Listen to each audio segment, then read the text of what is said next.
Welcome, everybody. We are here for the ORSOP Questionnaire overview, understanding the ORSOP, what's next in local government. Just want to start by saying how much we appreciate everybody making time. We know this thing is moving at a furious pace, and that questionnaires just went out yesterday, and a lot of people are still logging in for the first time. Getting into things a little bit now. I wanted to start by just walking through the agenda and talking a little bit about what we're going to do today. First, I want to say this is mainly, we're thinking of this mainly as a how-to session. We know how short time is. We wish we could offer more time, but we really want to focus the time we have today on helping you get through this and gathering as much information as we can in the time we have, and to offer our support. We'll walk through the support resources we have available a couple times and make sure everybody knows how to contact us if they have questions about the questionnaire.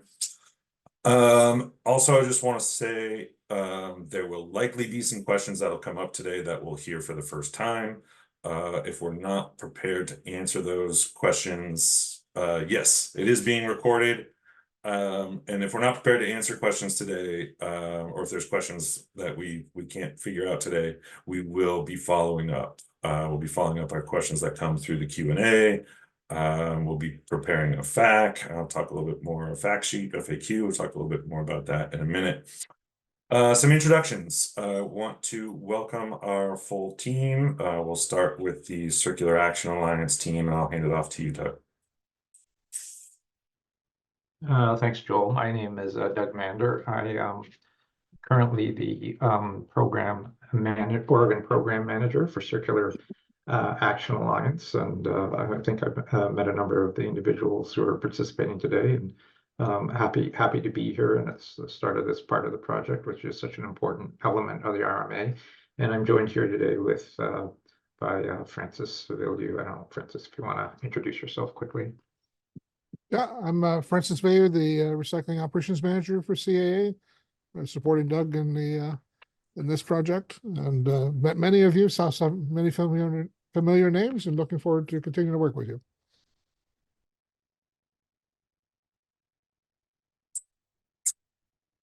Thanks. I'll hand it off to Michelle. Hello, everyone. Michelle Metzler with the Recycling Partnership. We are a national nonprofit that works to support communities in improving recycling, and we'll be supporting with some follow-up interviews and are supporting behind the scenes with the methodology of this process. Look forward to working with everyone. Bryce? Thanks, Joel. Yeah, Bryce Hesterman, Senior Consultant at RRS. I am based in Portland. I'm our Northwest lead at RRS, and I'm supporting Joel and the rest of this team, CAA and TRP and Cascadia, to make this process as positive as possible and get the best information to improve the system. So really looking forward to working with everyone and connecting and learning. Allegra, do you want to jump in? Yeah, I'm Allegra. I've probably already exchanged emails with most of you at this point. I'm going to be one of the main points of contact for you guys, and I look forward to continuing to work with you. Thanks. Kalina. Everyone, my name is Kalina Huynh, and I'm a data scientist here at RRS, and I'll be answering any technical survey questions that you might have in the question and answer. So feel free to leave any questions in there. Thank you. Amanda is also on the RRS team and is our technical support behind the scenes today. Amanda, feel free to jump in if you like. I know I'm sort of putting you on the spot. I'm also happy to just let people know the great work you're doing behind the scenes to make this all happen for us today. Happy to be helping out today. Thanks. And finally, I'm Joel Shaning. Many of you know me. I am a consultant with RRS and the lead on this project, and will be guiding you through the webinar today. Also will be a frequent point of contact along with Allegra on the questionnaires and the interviews to come later next month.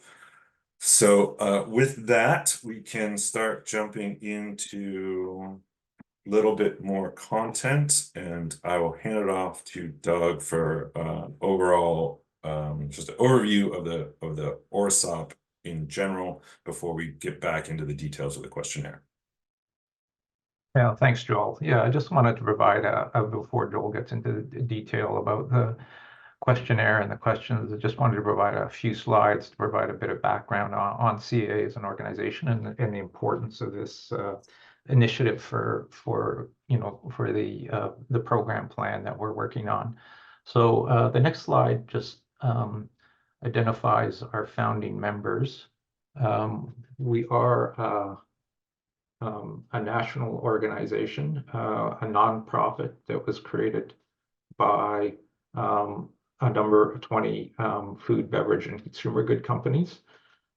We have been approved as the pro to operate in California and Colorado, which are both single pro states initially, and also as the pro in Maryland, which is in a design phase. And we're the only organization that submitted a program plan under the RMA, which permits multiple pros. And so that was submitted, as many of you know, on March 31st earlier this year. So the next slide really kind of summarizes the sort of benefits of the National Pro from a producer perspective.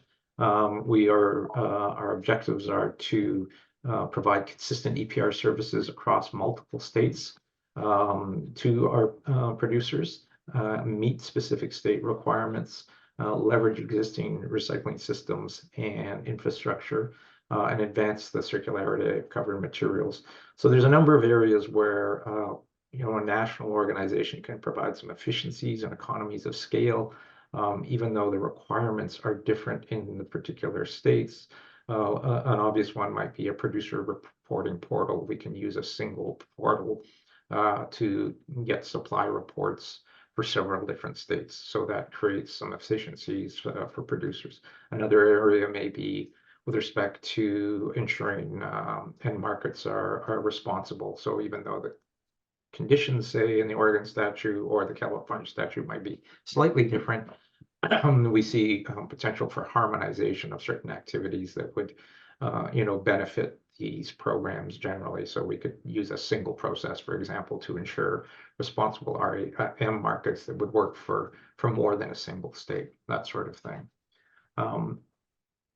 In terms of Oregon specifically, if you could go to the next slide, Joel, the RMA really requires, and my apologies, my printer has just started acting up, requires extensive cooperation between pros and local governments in terms of to design and implement various program elements. So we really want to build on the expertise of local governments and their service providers as we develop program plan proposals and really build on the strength of the existing system and ensure that what we're proposing in our program plan is meeting local needs and is informed by your in-state experience. So it's really part of the RMA is really about aligning on the right processes to meet a number of the RMA objectives and challenges, and to develop a made in Oregon approach to improving your system. The next slide runs through some of the timelines under the statute, which are very challenging. And we're obviously at the end of May, just on the left side, of the line chart with the red circle, and at the start of the ORSOP project, which we're very happy to get going. And so this ORSOP project will feed into our program plan revisions, which are anticipated to be submitted around the end of September. And some of you may be involved in the ORSAC review process, which is currently reviewing in a fair bit of detail the first program plan that was submitted.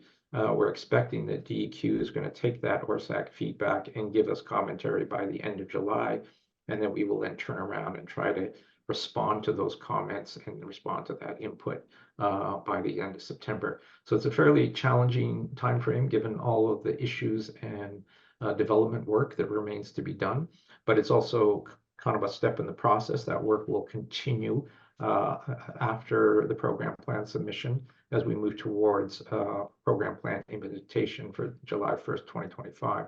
So we're anticipating that the second program plan that we would have approval or conditional approval towards the end of the year, and then that would set the stage for us moving into more detailed negotiations with service providers and local governments about compensation terms and under the statute, all lining up towards funding disbursements, which would begin at the start of the program as of July 2025, July 1st, 2025. So I'll go into a bit more detail about that, what's required in that second program plan. But the ORSOP project is really a key element. We're really excited to get this project underway with the help of the partners that Joel outlined. The RMA requires us, as you know, to provide compensation to local governments for expansion of recycling system services. The Act and rules outline what are eligible expenses for those local governments, and that they also set some criteria for the prioritization of pro funding. And so all of the local governments that participated in DEQ's 2023 needs assessment are eligible for funding under the service expansion provisions under the RMA. In our September plan, we are required to implement a schedule for implementing the collection program expansions and providing disbursements to local governments. And we're required to fulfill all of those requests during the first program plan period, which runs from July 1st, 2025 to the end of 2027. We're also required to lay out the methods for determining funding or reimbursement amounts and provide individual estimates and total estimates of the funding that will be made available for local governments each year. So this ORSOP project is really critical for us to be able to create that schedule that the RMA requires.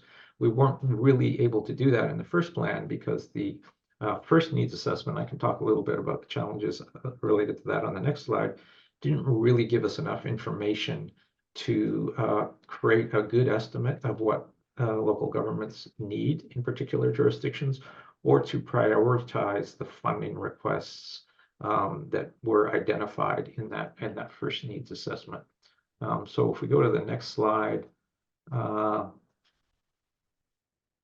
yeah, I think, as you know, as many of you participated in that first needs assessment, the timing of it was problematic from the perspective of some of the other RMA elements. The accepted material list hadn't been finalized, which obviously makes it challenging for local governments to, fully understand what new materials they would be collecting and what they wouldn't be collecting. So we have to undertake a second process, which this ORSOP will address, to look at these requests in a lot more detail. And we're hoping that by getting a lot more detail about county needs and local jurisdiction needs, that we'll be able to potentially coordinate requests within counties. We can look at geographic considerations in terms of scheduling some of the system expansion requests that we're getting, in terms of requests that are coming in from jurisdictions that might be very, very close to each other, but are slightly, in different areas. And we want to create a process for incorporating both local government and related service provider feedback into the schedule that we implement. So this survey is really going to explore the potential for, we'll also, as part of the depot development system, also explore the potential for current locations to participate in the pro collection system, which is also an RMA requirement. We're required to give existing depot locations kind of a right of first refusal with respect to participating in the collection system for pro materials. And then finally, we're also looking to gather a lot more information on transportation issues so that we can more fully develop the proposals around disbursement of transportation funding that were included in the first program plan.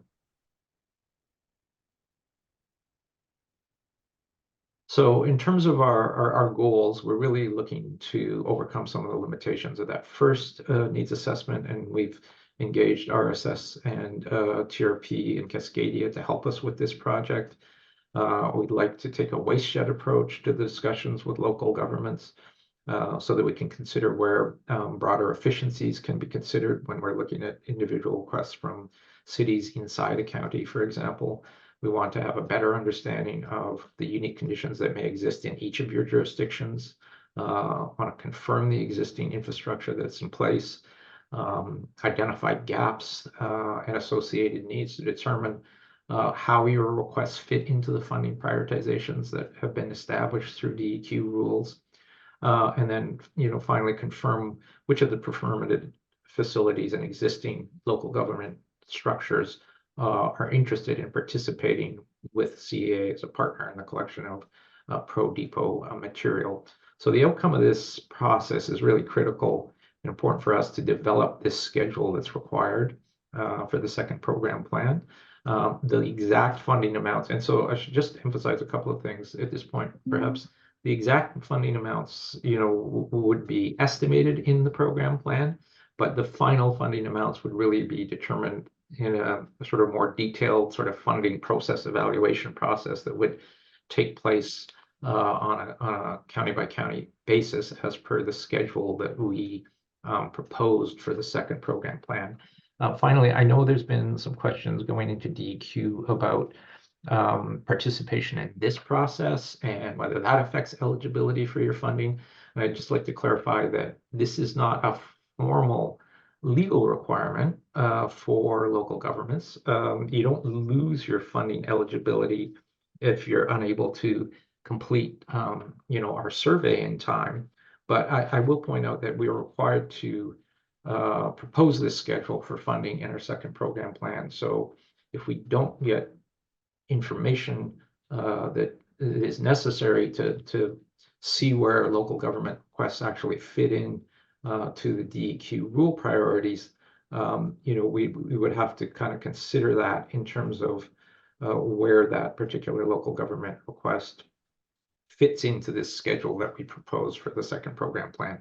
So I think it's in everyone's interest to work with us to try and meet that program plan obligation that we have. But if there are problems in a particular jurisdiction, I just want to emphasize that nobody is losing any funding rights based on what they're able to submit through this process or what they may not be able to submit through this process. So as I say, our objectives are really to develop a much better understanding of the existing system. And this is a critical component for us to move forward with our second program plan.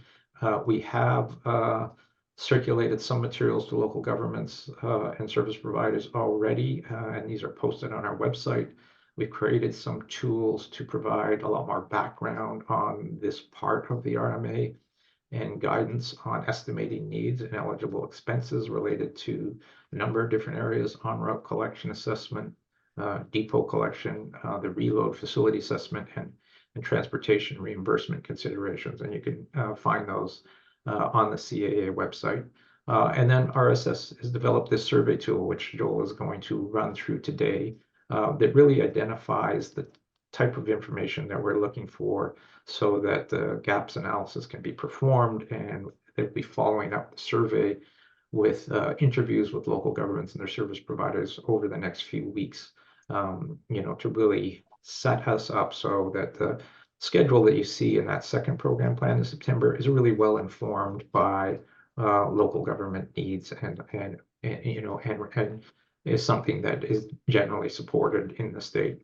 So the timelines, as you saw from the timeline chart, are really pretty challenging under the ORSOP project. In order for us to incorporate that feedback into a plan by the end of September, RSS is going to have to come back to us with their findings by the middle of August. So that's a challenging time frame, but I think we really appreciate your support here at the start of the program.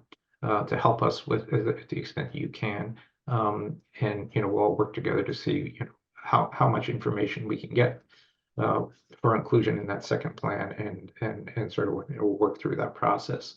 The next few slides just have a couple of examples of some of the stuff that we've provided, and this is I don't intend to go into detail about what's eligible and what isn't here today, but we have provided an initial outline of our take on what we think is eligible vis-a-vis en route eligible expenses and what isn't eligible.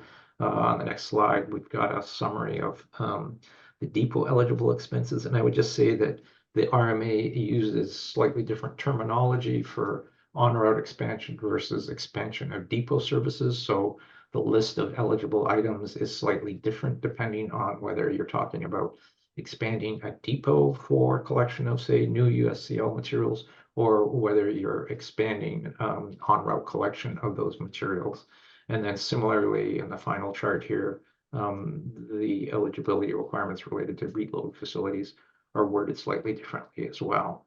So just to sum up, before I turn it over back to Joel, this really is a critical component of us,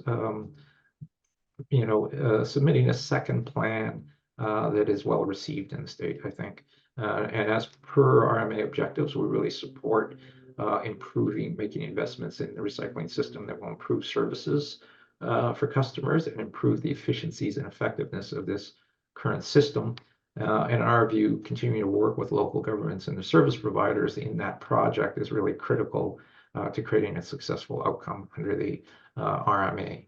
So this is really an exciting step, because we're kind of getting into the details of really what is required, and really look forward to the commentary that comes in, and ongoing dialogue with local governments and service providers that are going to be critical for us to successfully meet our obligations under the Act and submit a second program plan, which is hopefully largely supported in the state. Thanks, Doug. Yeah, it is a super exciting time. I think it's really interesting to see all the rulemaking procedures begin to start to wind down, and the activity from CAA begin to really ramp up, and the transition from thinking about what's going to happen to actually really starting to make it happen. So excited to be part of it, and to transition to getting into the sort of details of the questionnaire. I want to share, as Doug kind of mentioned, but just to make sure I put another sort of really clear point on it. The questionnaire is not your application for reimbursement, and it's not required to maintain your eligibility for funding. But as Doug said, it's really important to the overall success of the second pro plan, and to really sizing up the expansion needs, and to optimizing the investments across waste sheds. And so we really are here, RRS is here to help support that and to help facilitate your responses. And so as I walk through this, we'll talk about some of the ways that we can help you get responses in. So as I go through this, I'll talk a little bit about how to navigate, how to log in, some sort of user tips like that. And then I'll review some of the high points and kind of purpose and needs from each of the sections. We are not going to I'm not going to open up the actual questionnaire and walk through it. There is, as I will show here, 100+ questions, and it felt like it would be really difficult to do that. So to reiterate, those detailed questions about the questions, we're here to support you on that, and I'll loop back to that in a second. But just for getting started, so the questionnaire is organized around the core principle that jurisdictions will ultimately be unit that applies for reimbursement from CAA, and thus are the core unit around which we organize the questionnaire. We created a contact list from information we had from CAA and DEQ, and created a primary contact that is the sort of lead point of contact for each jurisdiction. That person is either the person we had on file from DEQ, or if the jurisdiction had designated or provided a hauler as their contact, that person is the primary contact.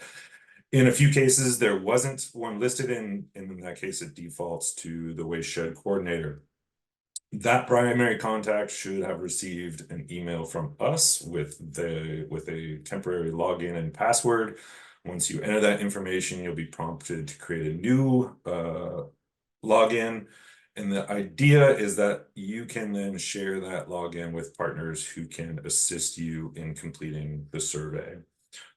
Multiple users can therefore sort of get into and operate the questionnaire as needed. One caveat is that multiple users can't be in there at the same time. So we understand that's a bit of a limitation, but it's just a limitation of the platform that that we needed to use to make this all work. Once you are in there, a couple things about navigation to be attentive to.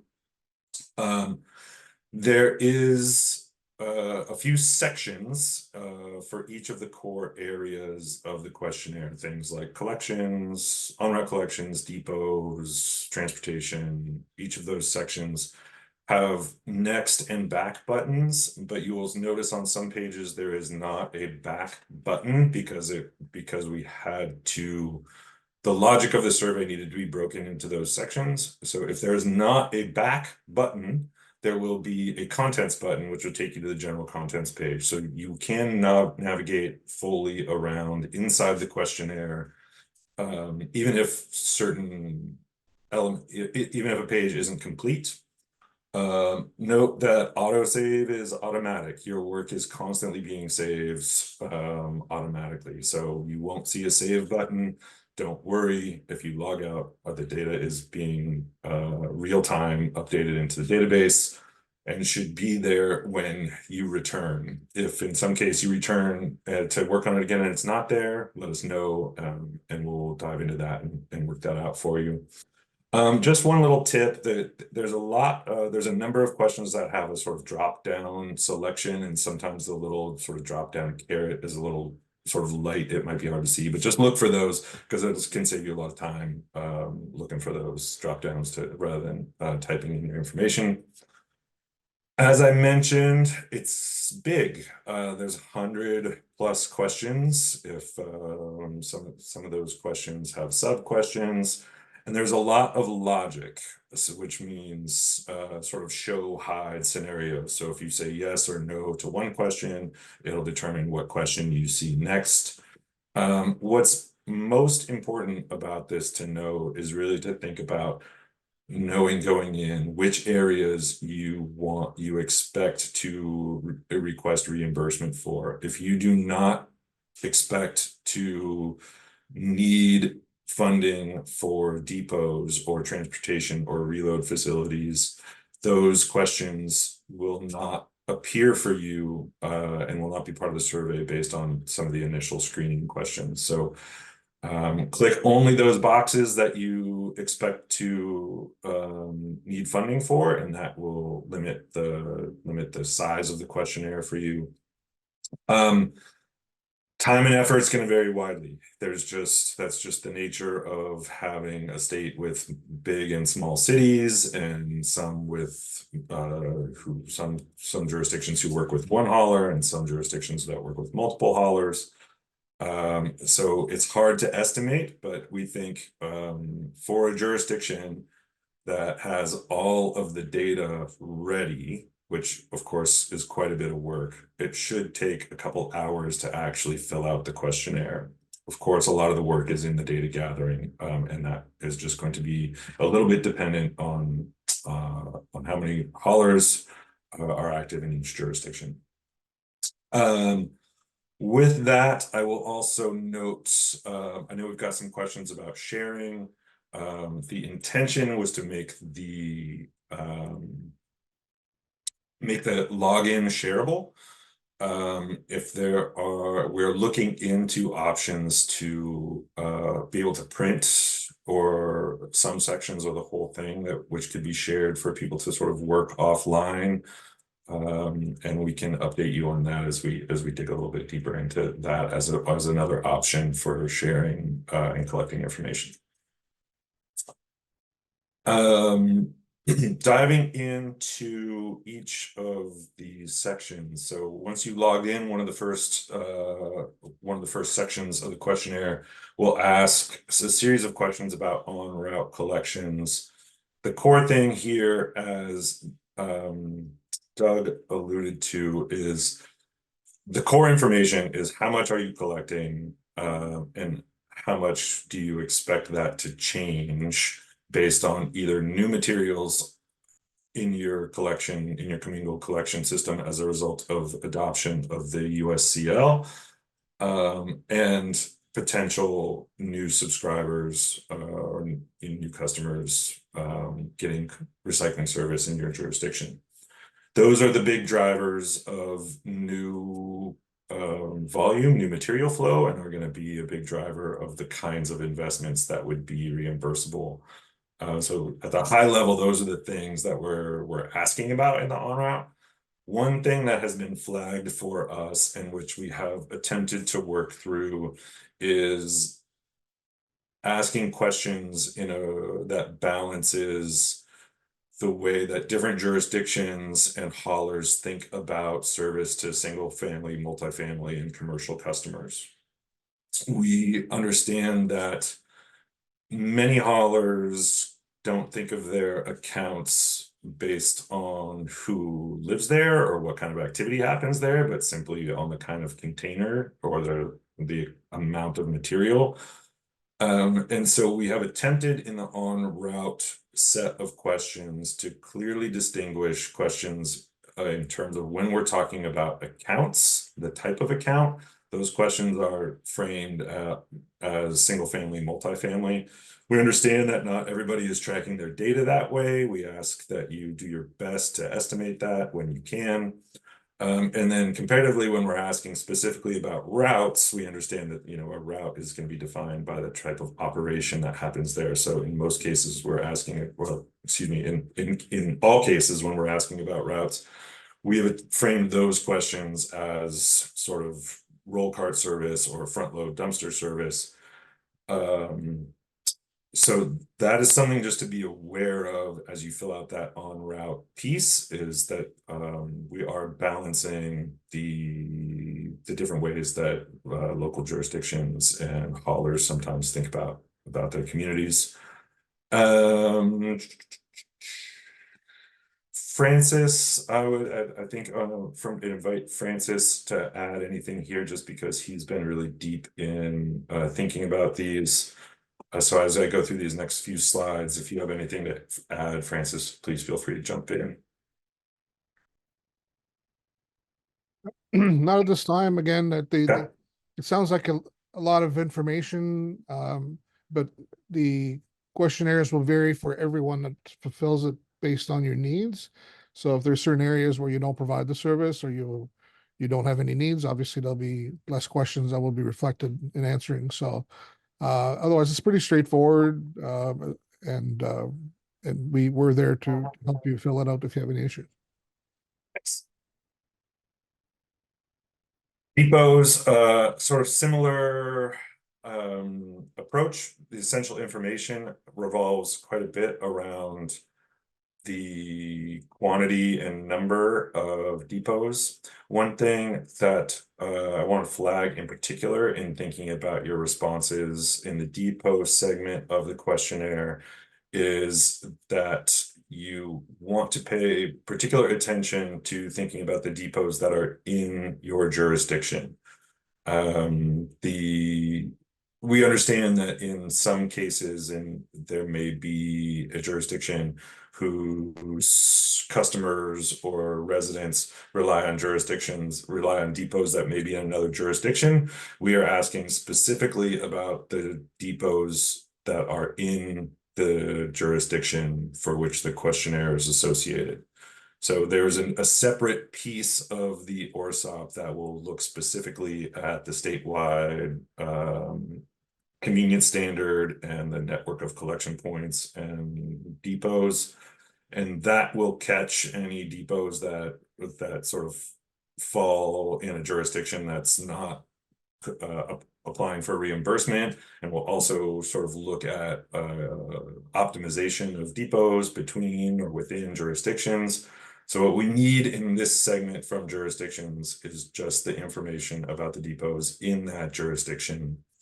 And then another complication here is just recognizing that depots may be operated by partners. And so similar to service providers, local jurisdictions or service providers may need to work together to gather up that information to complete the survey to complete the depot section of the questionnaire. Reload facilities. Reload facilities are largely about volume and distance, and there is an equipment needs form. I want to call your attention to that equipment form that will also apply to depots. And there is that is a potential eligible expense and an opportunity to provide information about that. Similarly, the volume that flows through reload facilities is a really important consideration here. And similar to depots, we are asking specifically about the reload facilities that are in your jurisdiction. One thing to note on the questionnaire, both for the reload facilities and the depots, is that you may need multiple forms. If you have multiple reload facilities or multiple depots, there will be repeat forms to fill out for each one. And you'll just need to scroll down. Sometimes they're not immediately visible, sort of below the so just if you can't find them, just make a note to make sure and scroll down, and you'll see the next form there below. Again, I'll pause just to see if Francis or Bryce, if you have anything to add on these pieces as before I go on. Nothing at this time. Great. Okay. Materials. The essential piece in the materials section is current collections, type and amount. Again, this is the major generator of how much flow will change and what kind of investments will be needed to manage the expansion of the system. The additions from the USCEL are one of the key flags that we hope you can pay attention to and complete in the survey. So specifically, understanding what materials will be added or removed is going to be a key factor in understanding how flow will change in your jurisdiction and the investments that need to follow that. Transportation, again, comes down to material, how much and how far it's moving. Another similar again to some of the other to the depot and reload facility is where these are located and which ones are specifically being used by your jurisdiction. Recognize that in some cases this may be one of those challenging pieces where requesting this information from different partners may be sensitive, and we're here to help you work through that if need be. And that's something that you'll need to consider working through. Jurisdictions will also need to consider working through with their partners. Ultimately, the distances are something we will need to know to be able to estimate those costs. So that will be part of the questionnaire. And there's also, I think, a key flag here is just to think about the difference or potential differences in what material travels commingled and what material travels segregated. There are questions in the questionnaire about that I just want to flag for everybody's attention. As we know, materials travel in some cases in both forms. Lastly, contamination prevention. This is the shortest section. It's just a few questions. And this really feeds mostly into another element of the larger ORSOP plan.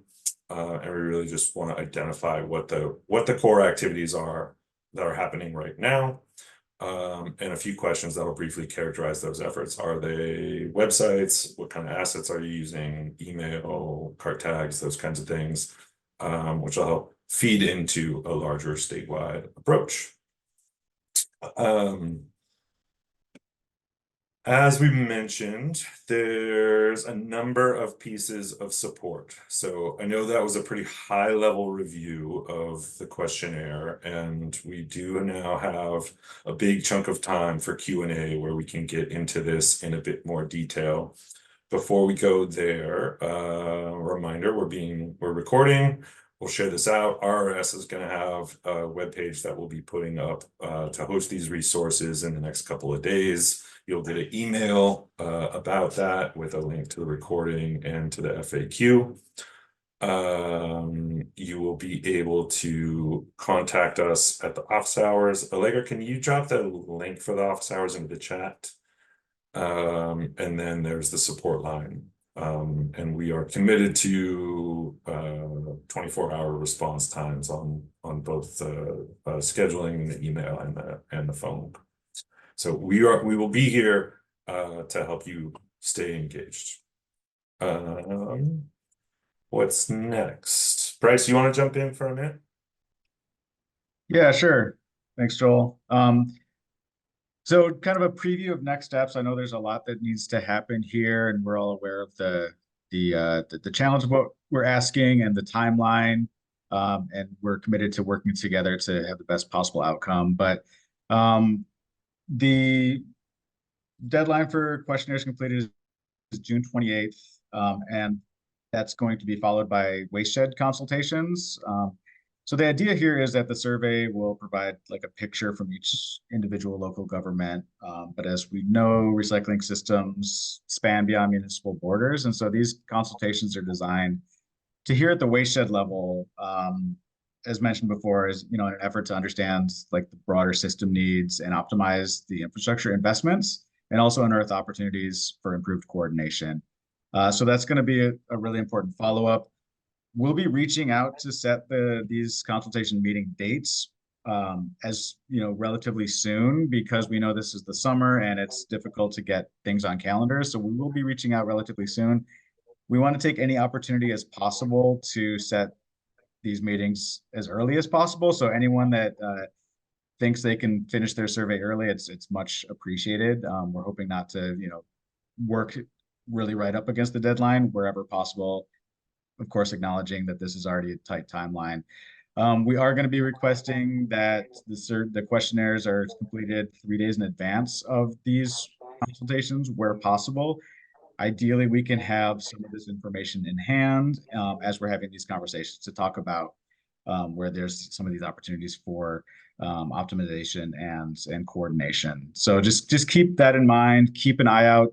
It's going to be coming either from RRS or Recycling Partnership. We're kind of splitting up waste sheds, and so you would be expecting to get an outreach from either RRS or TRP to set those schedules. And again, let's work to get them on the calendar sooner rather than later, because scheduling is always going to be a challenge. We don't want that to be what's holding us up. And then that becomes kind of the deadline for getting the questionnaire completed. Let's see what else.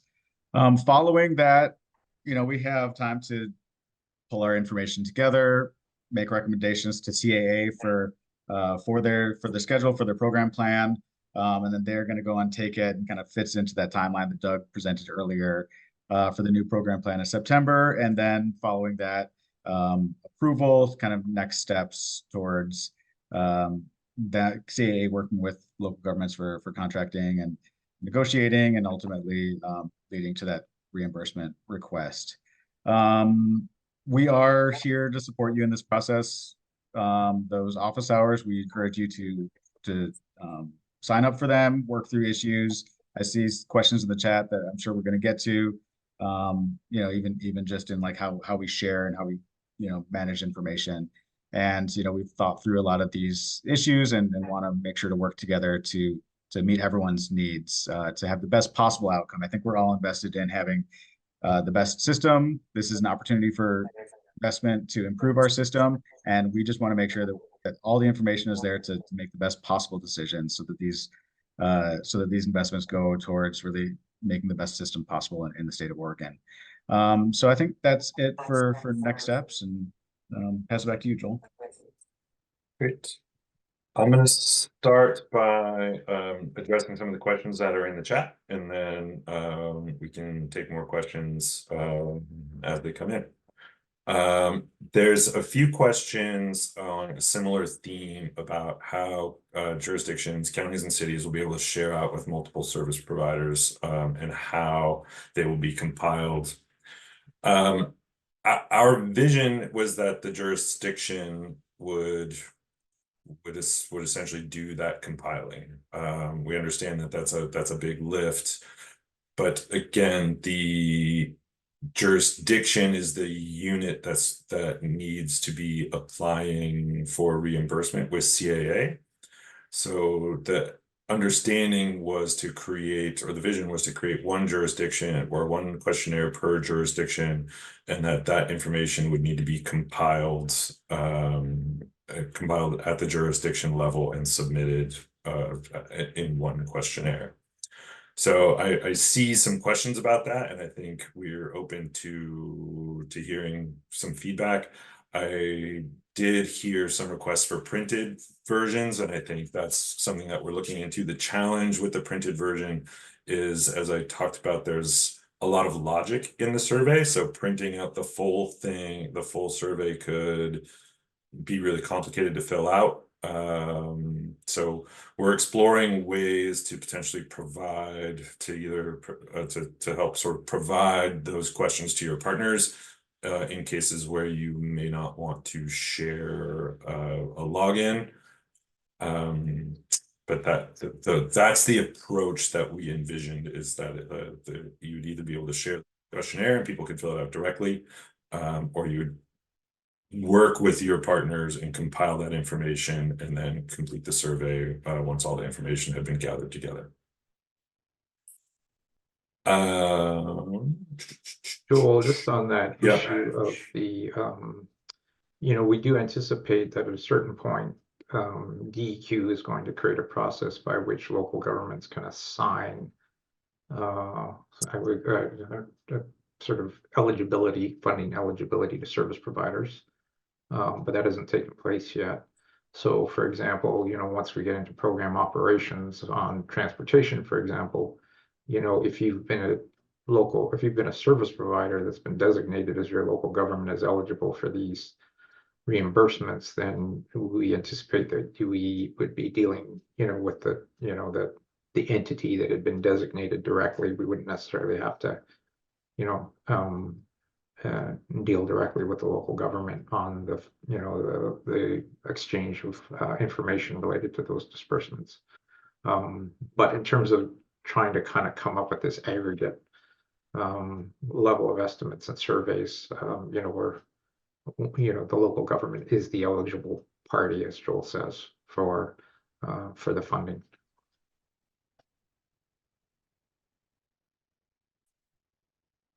Going down the list. Will the wayside representative give that information?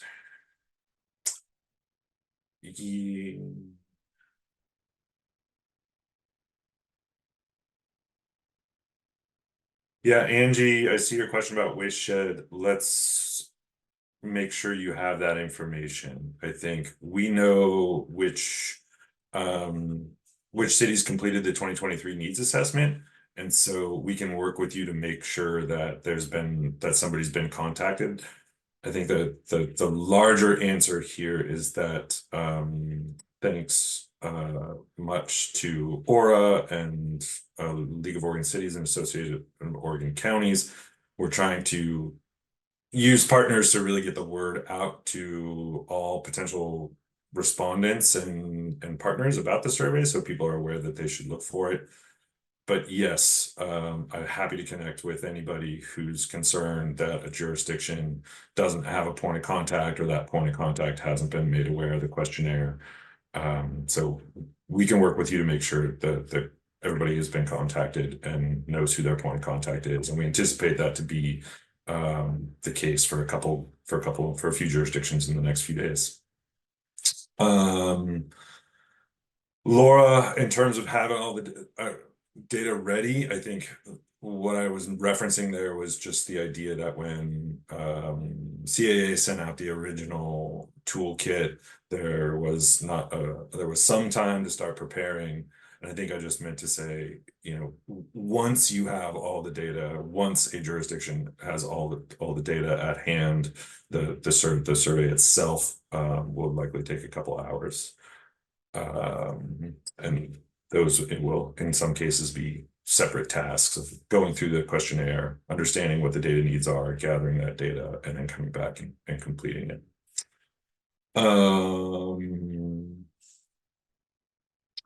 I see the question about, Laura, also your question about multiple haulers and potentially multiple sets of data. That's an interesting question. I think for starters, the expectation would be that there could be some averages there. What's most common?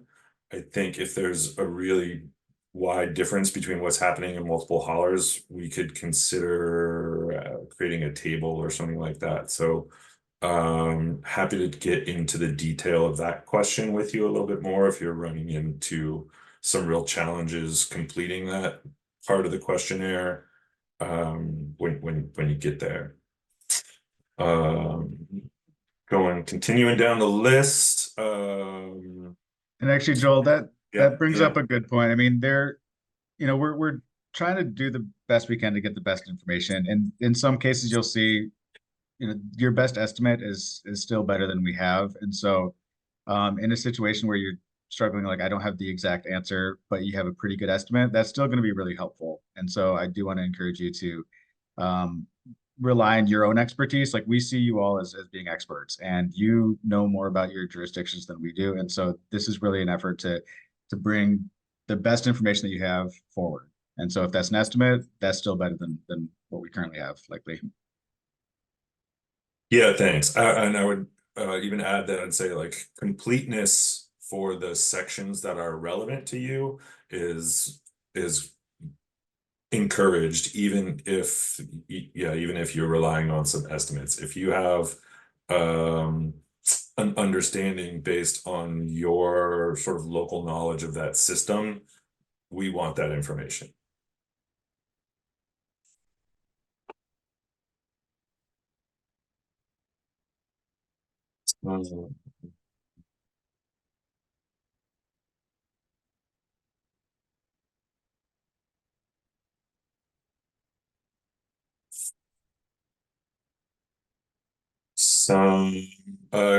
Ralph, I see a question about Coos County. That's we can handle that, I think, on the technical side. We'll pass that along to make sure you specifically have that worked out.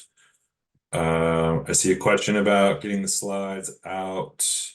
We'll get them out as fast as we can. That's what I'm going to commit to today. We have a lot going on. We're trying to get the website up and everything like that. And we know the timing is short. We also have a big list, and we'll get information out just as absolutely quickly as we can.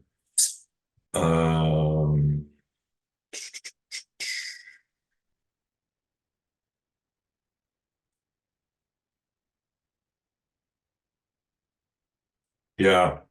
Lori, I understand the timeline is tight. It absolutely is. There's no question.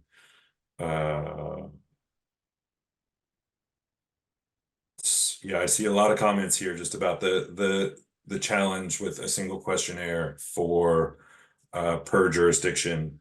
And that definitely is going to be that definitely is one of the challenges. So we'll continue to help where we can.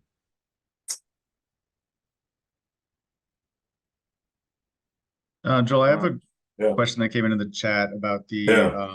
the consultations that I'll answer here. So and this is your question, Travis. So the consultations, those are going to the first outreach is going to be for the watershed coordinator. And then we'll be working with that watershed coordinator to basically decide who kind of what makes sense for who's in the room there. So it's the watershed coordinator that is the point of outreach for us. And then we kind of go from there to see who's in the room. So I hope that answers the question.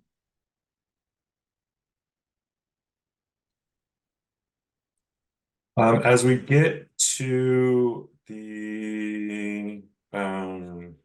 there's a few more questions in the list here, but I think we can potentially open this up. We have some time.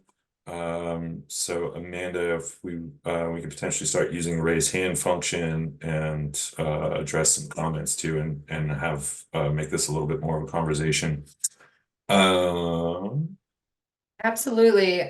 If you do want to ask a verbal question, we just ask you to use that raise hand function on the lower side. I'll be able to see that, and then we'll call your name. You'll be able to ask your question. I'll unmute you, and then we'll have one of our team members respond.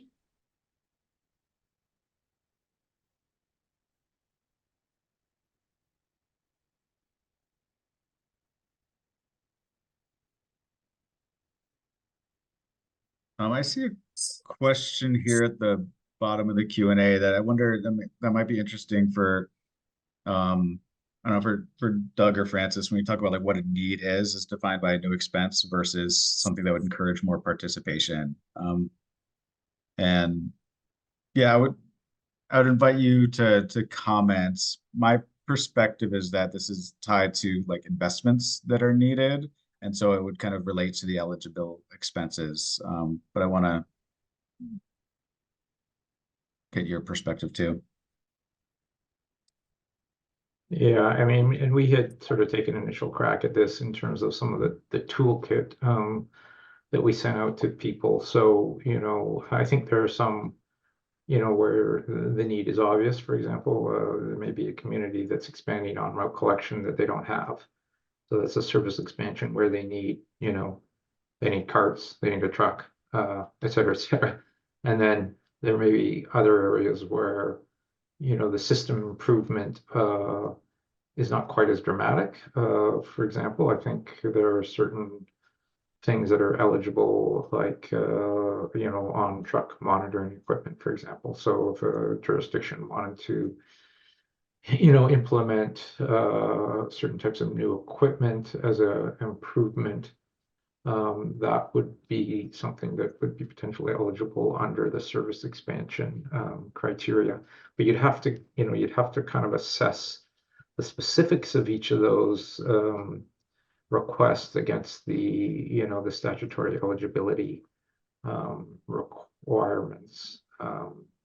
So I would encourage local governments and service providers to take a look at some of those materials that we've spent out that have tried to summarize those, and you know, work with their local governments to, you know, assess whether they think something is, and if there's something in that toolkit that you know, a local government disagrees with, or a service provider says, hey, I think this is eligible, but you guys don't seem to think it is. We'd love to have that flagged for us. I think one of the things we'd like to come out of this process is you know, a better understanding or a more common understanding of everything that's an eligible expense and everything that isn't an eligible expense. But you know, I don't want to, you know, bog this discussion down in that question related to individual items, but I do think we need to sort of continue to work together to kind of clarify the scope of the funding eligibility as we move forward towards implementation. We do have one raised hand. Gina Miller, I'm gonna allow you to talk now.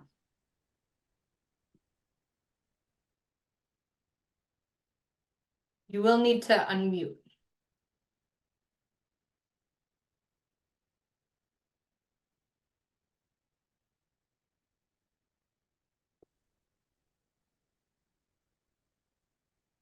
All right, we should be able to hear you now, Gina. Okay, can you hear me? Yes. Yeah, we got that. Thank you. There still seems to be a little bit of confusion. I see that a Dan Blue was asking basically the same thing I was going to ask, is that I think I want to make sure that RSS and CAA are defining waste sheds and jurisdictions and or service areas in the same manner, because I'm still getting the feeling that we're talking about kind of two different things of the same nut. So to clarify, waste, cities or counties would be the eligible applicant for reimbursement. In some cases, counties, I believe, respond to the original needs assessment more than once for different unincorporated areas, and I think we could potentially consider approaching that in a similar way if counties need to respond more than one time for different unincorporated areas. So waste sheds we are considering as, for the most part, as ways to think about system optimization. So we're thinking about waste sheds more as sort of regions to think about how do we best think about transportation in those areas? How do we best think about depots, things like that? But the waste sheds will not be interview or our questionnaire respondents. Primarily cities will, and in some cases, counties for the unincorporated areas. Does that answer your question?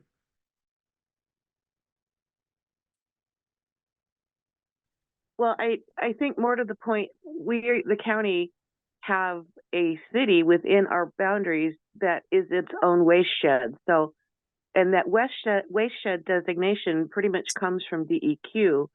So what I hear you saying is that the county or the city is going to be where the reimbursement flows through, not the waste shed. Is that correct? Yes. Okay, thank you.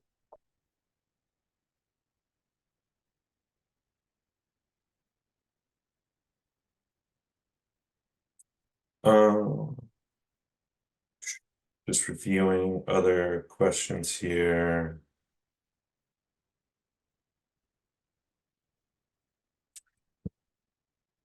If you need to find out, oh, yeah, there's an answer there.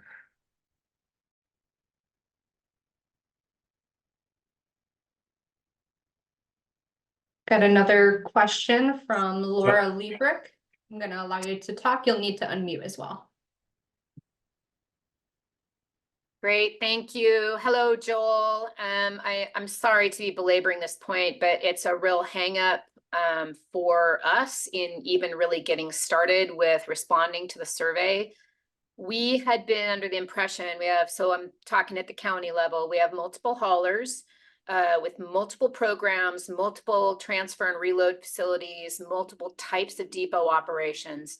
So we're going to have no less than 3 different completely distinct data sets that will be going back to our county, who, by the way, doesn't have solid waste staff to be convening meetings and working through all this stuff. So I was assuming that our data sets would be able to be reported separately, that they wouldn't have to all be slammed together into one county response. We need to figure out a way around this. We also need to figure out a way for the service providers. And I'm talking not only, when we talk about service providers, everybody assumes we're just talking about haulers. We're talking about haulers, we're talking about transfer station operators, we're talking about depot operators, we're talking about the entities that do contamination, education, and outreach.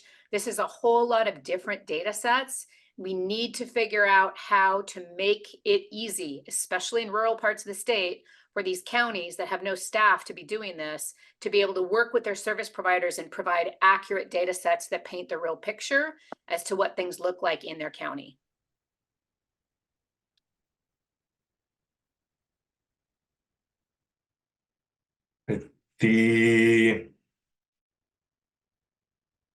So I hear your concern, and I think we can put our minds to it. I'm a little. It feels like there must have been some miscommunication along the way in that we reached out to Aura specifically on this exact question around focusing the questionnaire at the jurisdictional level. So maybe we weren't in enough detail about like how that data would come in at the jurisdictional level. Given timelines, I think we need to be careful about, you know, how much editing we can do to the survey, to the sort of questionnaire instrument at this time. But I definitely want to remain open to sort of conversations about this and thinking creatively about how we can approach this for you. And I think I also want to remind everybody that there will be the sort of waste shed interview process. So we can use the interviews and consultations to help sort of figure out where some of those conflicts might be, or how to sort of resolve the data that's coming in sort of different formats.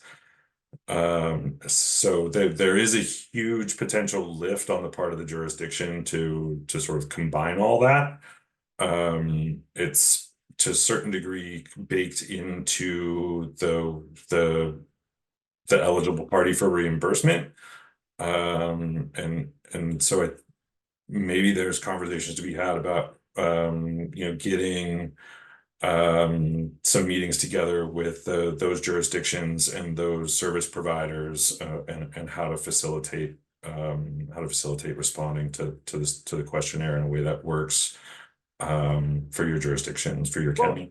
Yeah, I have a couple of suggestions. The first is provide as soon as possible, provide some sort of the complete survey in some sort of printable format, or, you know, PDF screenshots of each page, so that the county can distribute that out to all of their service providers with the instruction to fill out the appropriate sections and get them back to the county. And then the question is going to be, how do we then help the county? And it, you know, you mentioned that it's a heavy lift for jurisdictions. It's an extremely heavy lift for jurisdictions that have no staff to do this. So the way it works in our part of the state is the haulers do all this work. So we just need to make this as easy as possible for our cities and counties to be able to report accurate information.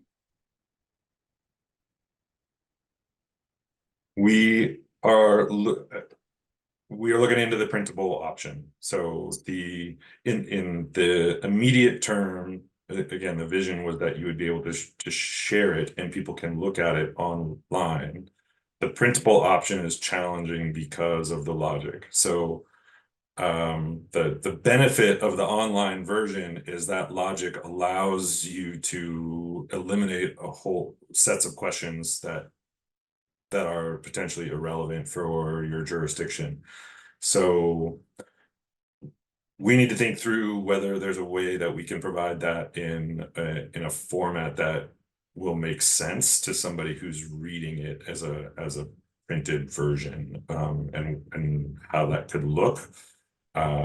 So Joel, I hear you, and it's something we can think through and put our minds to in the next few days. Yeah, Francis. so the foundation of the survey is based on allocating a key code for each local government across the state, right? Your Yep. 200 and some odd facilities.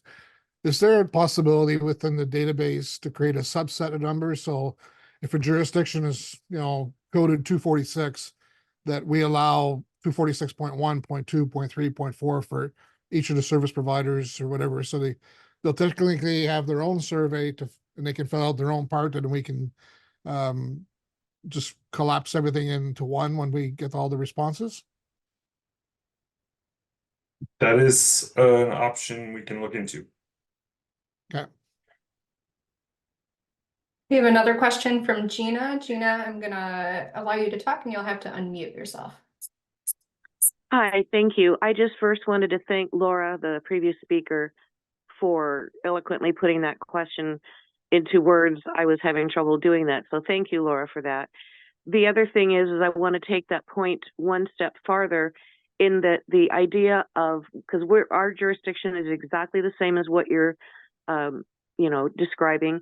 And I think we need to be really careful in lumping together too much, because when we lump together the information for each data set of each hauler, then the question then later becomes, when the reimbursement is time, to make sure that, the county is able to, reimburse, to spread the reimbursements appropriately. I think the idea of lumping everyone together is going to create more problems than it's worth. And we need to be able to see our haulers and service providers in their own distinct light, because each, especially out here in rural Eastern Oregon, things are so different from the West Side in terms of the services provided and what is needed. So I just really would like to encourage, as we move further down this path, to let us, the jurisdictions or waste sheds or however you want to call us, be able to see our service providers and haulers in their own distinct light and not do too much lumping together. Thank you.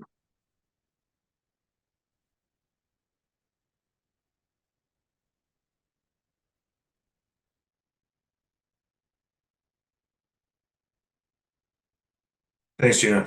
I think yeah, we will continue. We'll explore some options and see if there's ways we can add some flexibility into the questionnaire. Joel, we did get a question in the chat before we opened it up from Jason about the total spend that I'm happy to answer. Sure. Which is what is the total spend in year 1 and year 2?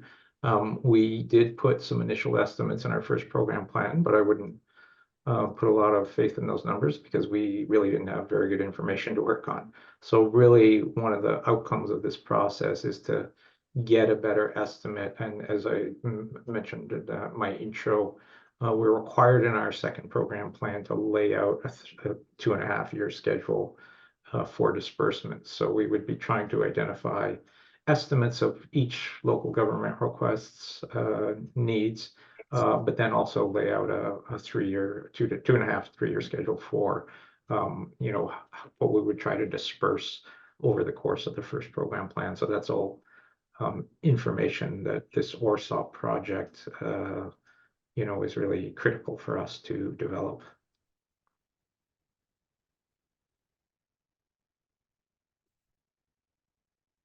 Thanks, Doug.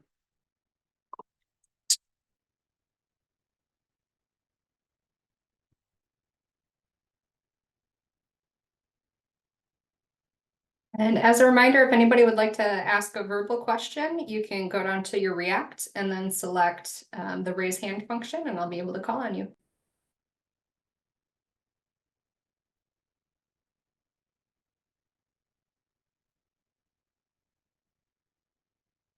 I see an open question here. And Doug, maybe this is another one you can help clarify.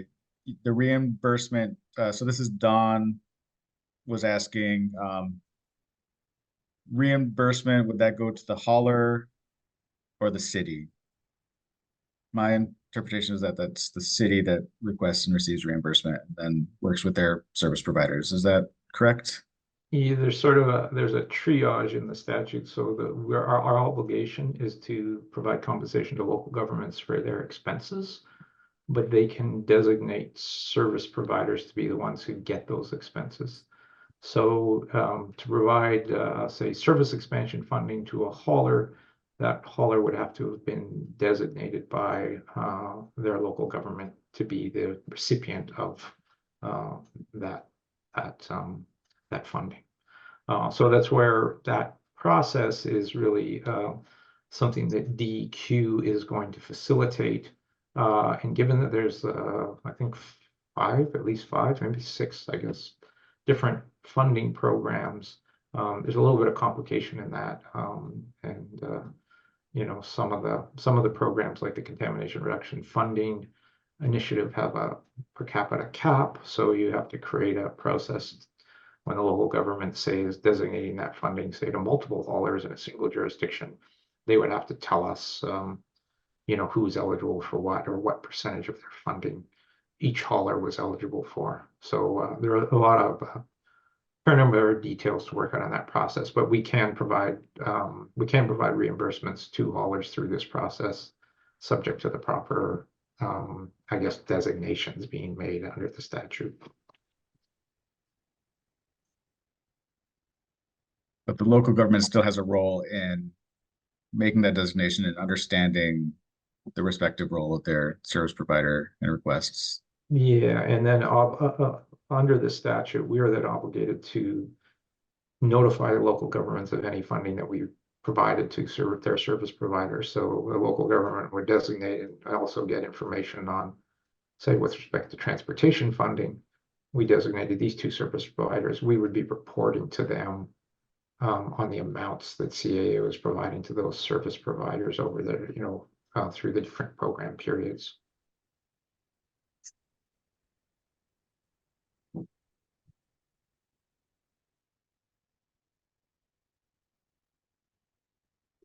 Other questions? There's a question about.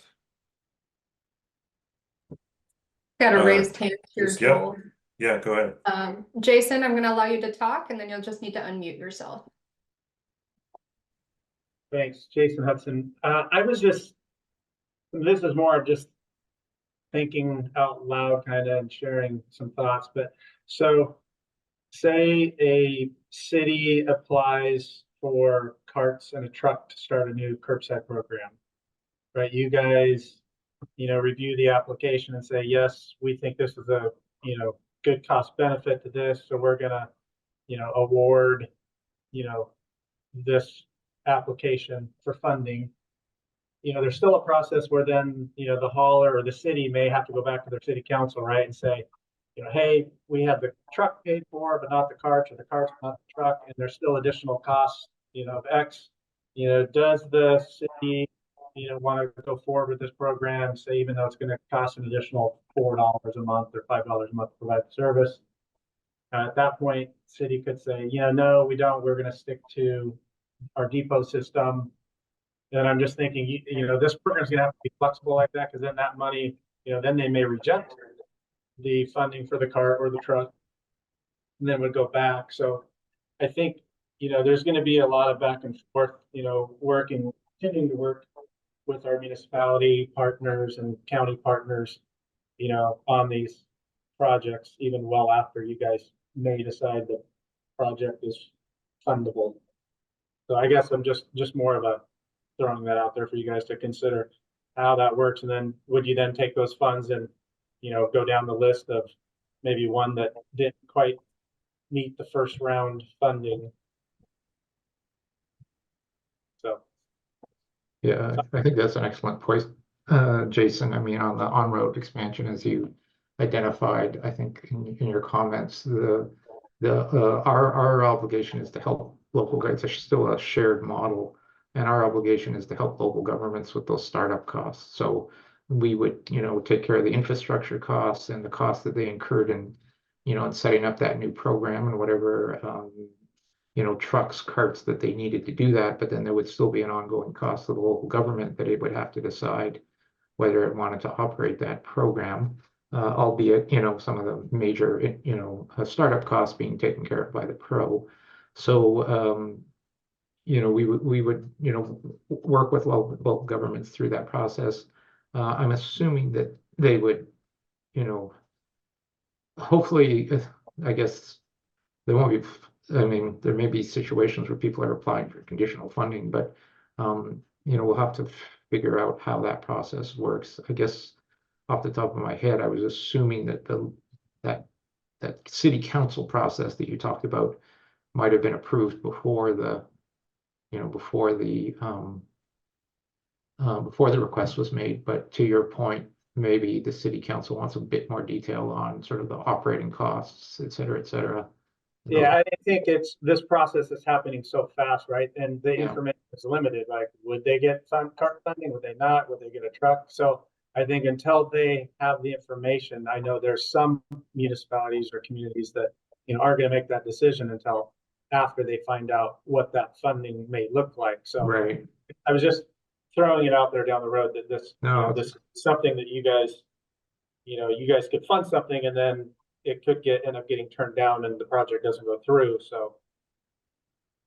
yeah, no, it's a great point. We need to build in flexibility for that. I mean, our role would be to say you're eligible for this funding, and then if the local government wants to take that away and then incorporate that into their decision making, then we'll wait on that process, obviously.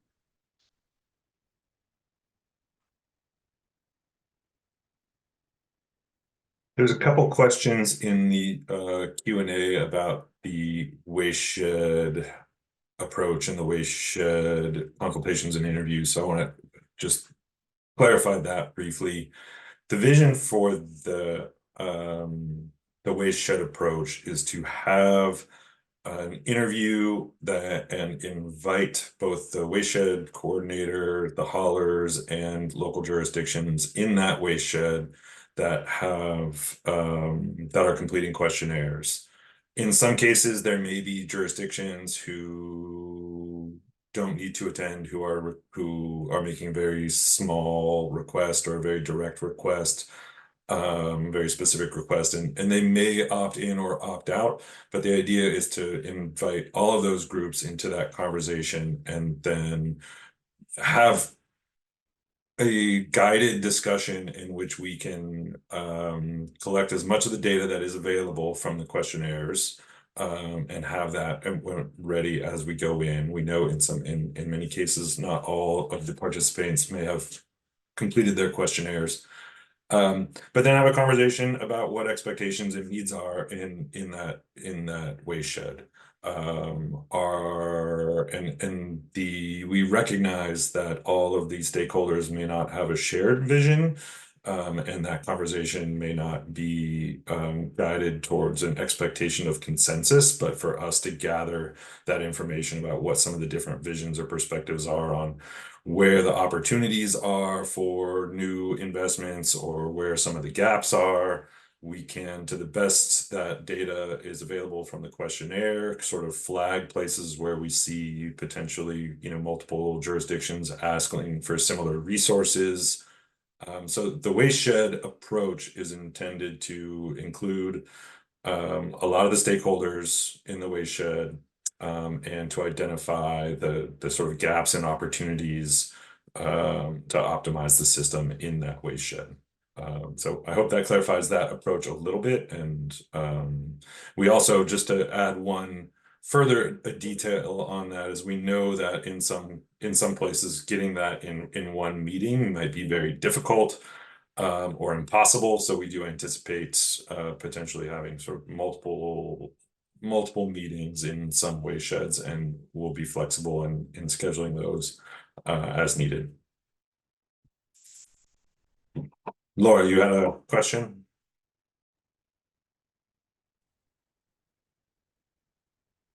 Hi, Yeah. Laura. Oh, there you go.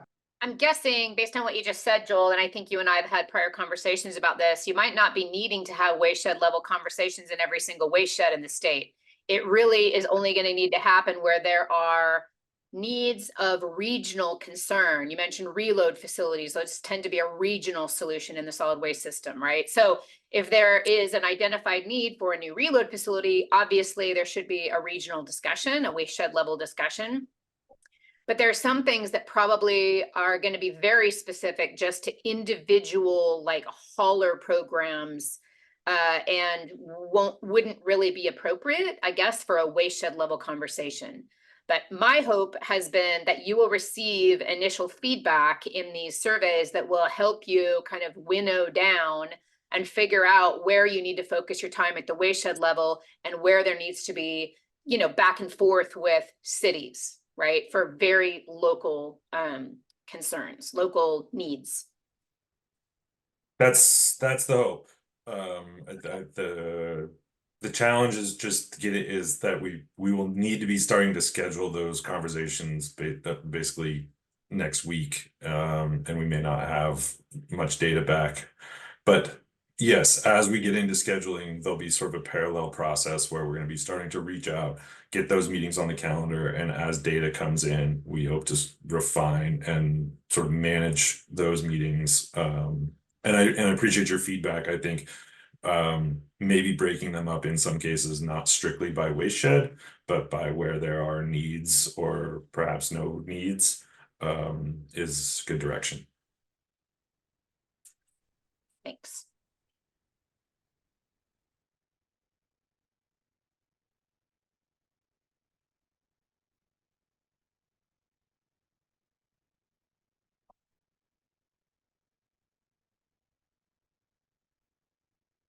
I keep seeing, just to reiterate a couple of things, I keep seeing requests for a printed copy. I'll prioritize that.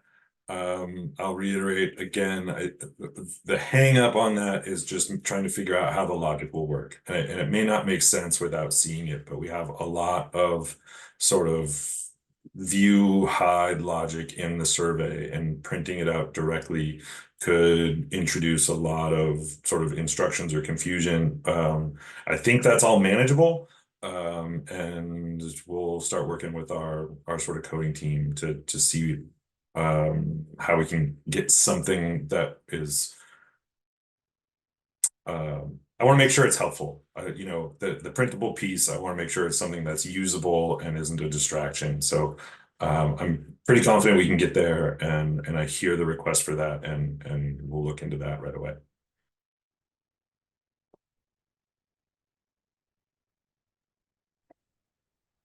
We have a question from Lori. Lori, I'm gonna allow you to talk. You'll just need to unmute yourself. Hi, I'm the regional specialist for everything east of the Cascade Mountains, and I will emphasize and reiterate how important a PDF version of those questions is going to be. I have a lot of rural communities that have very poor to sketchy internet service, and they're going to want to look at those questions and have that questionnaire filled out to reduce the amount of time. What you're saying could take an hour to 2 hours may take someone 4 or 5 hours to get through because the internet service isn't very good over here. So I appreciate you making that a priority and would encourage you to follow through on that. Sure thing, will do.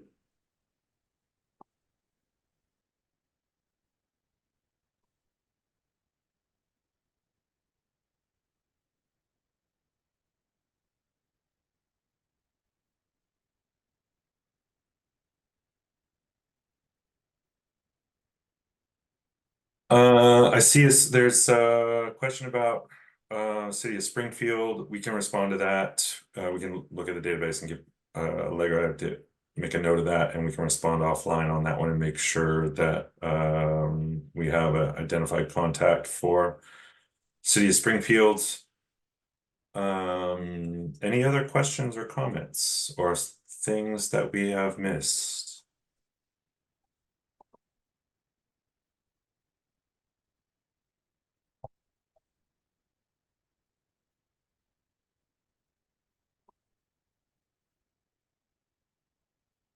Okay. We have some notable follow-ups. We will, as mentioned, we'll get the recording out. We'll get an FAQ put together based on some of the things we heard today. And we will look into the printable option as sort of task number 1, and see if there's other options that can help solve the local jurisdiction multiple service provider challenge. Know that you can continue to reach out to us. We'll be monitoring the email and phone and office hours to help you complete the questionnaires, and you'll see more from us coming very soon. Thank you all again for joining today. It's amazing to see 100 people show up on a week's notice. Again, this is impressive. I like to think of this as a very Oregon way kind of project. Everybody coming together. and solving this. So we will be in touch soon, and have a good afternoon and enjoy the sunshine. Well, at least in the Portland area, it's sunny today, which I'm much grateful for. Thanks all.